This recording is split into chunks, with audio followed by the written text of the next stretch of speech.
Today is Tuesday, January 21st, the first full day of President Trump's second term. Already, he's made some big moves to address immigration, energy, the economy, and more, while also celebrating his White House return. We'll get into all of it. Also, from a Supreme Court decision to a shutdown to a revival. We'll tell you what's been going on with TikTok and what's expected to happen next. Plus, what's behind the latest cryptocurrency record, another fire weather warning in the Los Angeles area, and who took the crown as the new college football national champion.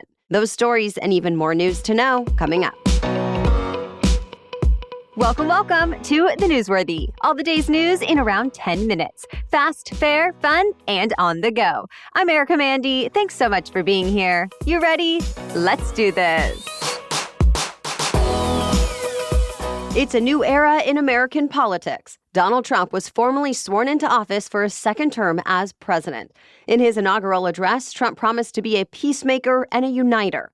But that's going to be tough, especially since Trump also announced some big changes on issues that have divided the country. For example, he called for a revolution of common sense on gender and racial diversity issues. He also criticized former President Biden's policies, even with Biden sitting right behind him. As is typical of Inauguration Day, Trump also reveled in his accomplishments. There was a presidential parade, 3 official inaugural balls, and over the weekend, plenty of parties. He was joined by celebrities, business leaders, foreign dignitaries, and potential cabinet members, including Marco Rubio, who the Senate did confirm as Trump's new Secretary of State yesterday.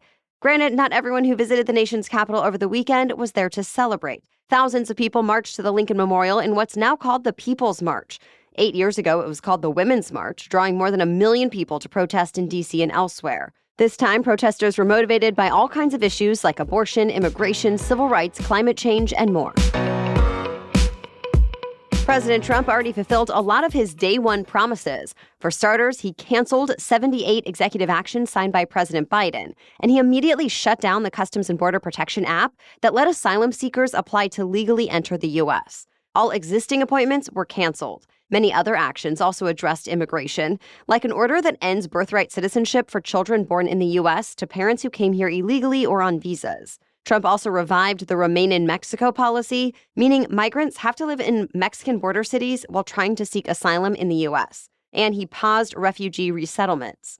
Separately, Trump signed orders to withdraw from the Paris Climate Agreement and the World Health Organization. Another order ends diversity, equity, and inclusion programs government-wide. Also, he signed an order that says the federal government will no longer recognize people's expressed gender identity. So government-issued documents like passports and visas will only be able to recognize biological sex as defined by reproductive organs at birth. Plus, the president directed that the Gulf of Mexico be renamed the Gulf of America, calling for all federal government maps and documents to reflect that change. And that's just a small fraction of more than 200 executive actions he signed on day one, with more expected today. Already, the Justice Department is preparing for a storm of legal challenges. One more action we want to mention. President Trump issued a series of pardons for roughly 1,500 people charged in connection with the Capitol riot, including those who attacked police officers. Trump also commuted sentences for about a dozen people who faced the most serious charge, seditious conspiracy. And with that, it's the end of the largest FBI investigation ever. President Trump wasn't the only one issuing pardons yesterday. In the final minutes of his presidency, President Biden decided to pardon members of his family, like his siblings and in-laws. And earlier in the day, he also issued pardons for officials who've been criticized by President Trump. For example, retired General Mark Milley, Dr. Anthony Fauci, members and staff of the House committee that investigated the Capitol riot, and police officers who testified before that committee. To be clear, none of them have been charged with crimes, and President Biden says the pardons should not be seen as a sign of wrongdoing. Instead, he says the move was necessary in the face of exceptional circumstances.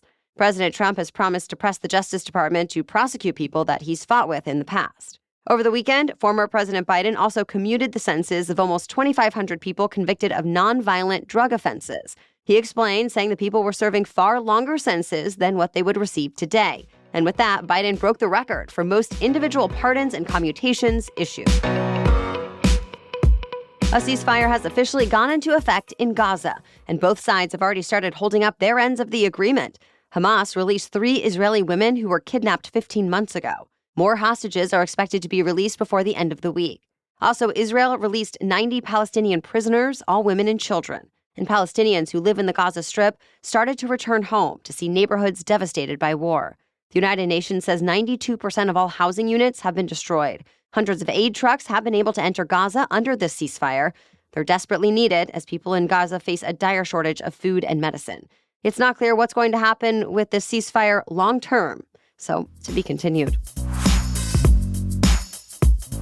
All right, still coming up, we have updates about fire conditions in Southern California, a rare winter storm in the South, the availability of TikTok, and the biggest college football game of the year. But first, thanks to our sponsor, BetterHelp. Maybe you're ready for something to feel a little bit different in 2025. Whether you want to be the author of a whole new story for your life this new year, or just make a couple of revisions, therapy can be your sort of editorial partner, helping you write new chapters or just tweak a few sentences in a way that will actually feel better. In fact, in my experience, therapy can even help you recognize the stories you've been telling yourself about your life that aren't even true. From eye-opening revelations to simple positive coping strategies, therapy empowers you to be your best self. And it isn't just for people with trauma. Therapy can be helpful for all different types of people with all different experiences. BetterHelp is also fully online, so it's affordable and convenient, serving 5 million people worldwide, with access to a diverse network of more than 30,000 credentialed therapists with a wide range of specialties. And of course, you can switch therapists at any time at no extra cost. So write your story with BetterHelp. Visit betterhelp.com/newsworthy today to get 10% off your first month. That's BetterHelp, HELP.com/newsworthy. Now back to the news. Southern California is bracing for more fire weather. The highest red flag warning goes into effect at noon today for much of Los Angeles and Ventura counties. It's the particularly dangerous situation alert that's typically only issued once every 4 years or so. Well, this is the 5th one issued in just the last 3 months. This time, wind gusts are expected to reach 70 miles an hour in certain coasts and valleys, and they could get up to 100 miles an hour in the mountains. Strong winds on top of low humidity and dry vegetation mean flames could spread quickly if any fire breaks out. So people around Southern California are being told to prepare to evacuate at a moment's notice. Firefighters have been able to make progress on the fires that started earlier this month, but even those are still burning. So far, nearly 30 people have died and more than 20,000 buildings, including homes, have been destroyed. Elsewhere, a significant storm is bringing freezing temperatures and heavy snow to places that hardly ever get winter weather. For example, Houston, Texas could end up getting 6 inches of snow, which would be historic. The last time the city got that much snow was 1886. But it's not just Houston. More than 40 million people across the South are under some form of winter weather advisory. Governors across Louisiana, Mississippi, Alabama, Florida, and Georgia all declared states of emergency, and schools canceled classes for today. It's especially cold in other parts of the country, too. In fact, President Trump had to take the oath of office indoors yesterday, upending months of planning for a massive outdoor event. Today in the upper Midwest and northern plains, temps are expected to hit the negative teens. The Rockies, Central Plains, and Midwest could see highs in the single digits, and wind chills could be as severe as 30 degrees below zero. The impacts from this winter storm should stick around for at least a couple more days. The Save TikTok efforts may have worked, at least for now. The app came back online just hours after shutting down, and it's still available as of this morning. As we told you over the weekend, the U.S. Supreme Court upheld a law banning the app, so TikTok was unavailable to its 170 million American users starting Sunday. But by yesterday, it was already back online. President Trump signed an executive order delaying the ban, so he has time to work on a deal that keeps the app alive and protects national security. So ultimately, TikTok was offline for only about 14 hours. In a message telling users it had returned to service, TikTok thanked Trump for coming to its rescue.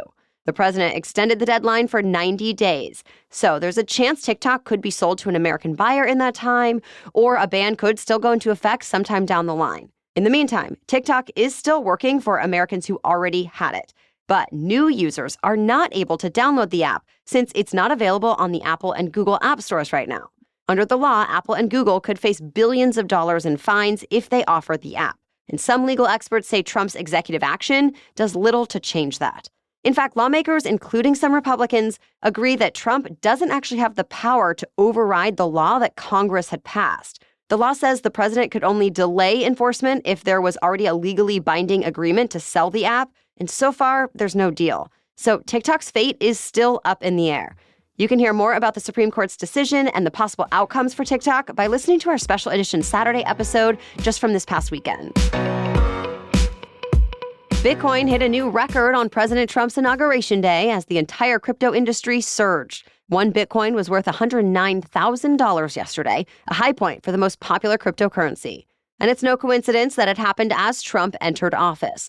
The president has been promising to support crypto interests, saying the U.S. will be the world's crypto capital. Trump also introduced new cryptocurrencies to the market named after himself and his wife. The two so-called meme coins are named Trump and Melania. President Trump's meme coin shows an image of the president holding up his fist with the words "fight, fight, fight." The First Lady's coin features a black and white photo of her smiling. Both quickly reached market caps in the billions, though their values have since dropped. Some critics say Trump's crypto holdings create significant conflicts of interest since the president can help regulate the market. Updated regulations are eventually expected. The Ohio State Buckeyes are the new college football national champions. Ohio State beat the Notre Dame Fighting Irish last night in the college football playoff national championship game by a score of 34-23. Ohio State became the first team to win the expanded 12-team playoff. In fact, both teams would have been shut out of the playoffs in previous years when only 4 teams had a shot at the title. Ohio State came into the playoffs ranked 8th, and Notre Dame was ranked 7th. It's the Buckeyes' 9th national championship, their first in 11 years. That's it for the main news today, so now it's time for Trivia Tuesday, when we ask a different trivia question every week. But first, thanks to our new sponsor, Ancient Nutrition. The human body is an amazing thing. It can repair and grow in ways that are still pushing the limits of what science can explain, even in 2025. At the same time, as you age, your body's natural healing and building processes slow down. I've already felt a difference myself. And while it's totally normal, that doesn't mean there's nothing we can do about it. A collagen supplement from Ancient Nutrition can help. Ancient Nutrition's mission is to create high-quality supplements that combine the best of ancient wisdom and modern science. Ancient Nutrition's multi-collagen advanced lean supplement contains 10 types of collagen from 10 real food-based sources. This formula is powered by clinically studied ingredients that promote fat loss and healthy weight management. Collagen can also reduce joint discomfort and improve the look and growth of your skin, hair, and nails. And it's really simple to use. I've been scooping some into my morning coffee or smoothie, and that's all it takes to get the benefits. Right now, Ancient Nutrition is offering 25% off your first order when you go to ancientnutrition.com/newsworthy. That's ancientnutrition.com/newsworthy for 25% off your first order. ancientnutrition.com/newsworthy. Okay, now back to Trivia Tuesday. And today's trivia question is, who sent the world's first text message? As for last week's trivia question, what famous civil rights speech was mostly improvised? The answer is Martin Luther King's I Have a Dream speech. It was part of the March on Washington in 1963, which saw 250,000 people descend on the nation's capital to demand civil rights. King was the last speaker, and the I Have a Dream part of the speech wasn't even planned.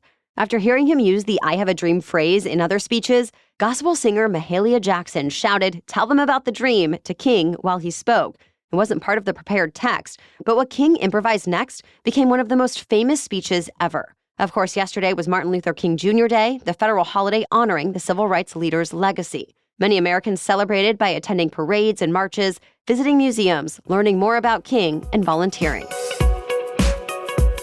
Thank you so much for joining us to get caught up on the news today. We will be back tomorrow with the latest news to know. Until then, have a great day.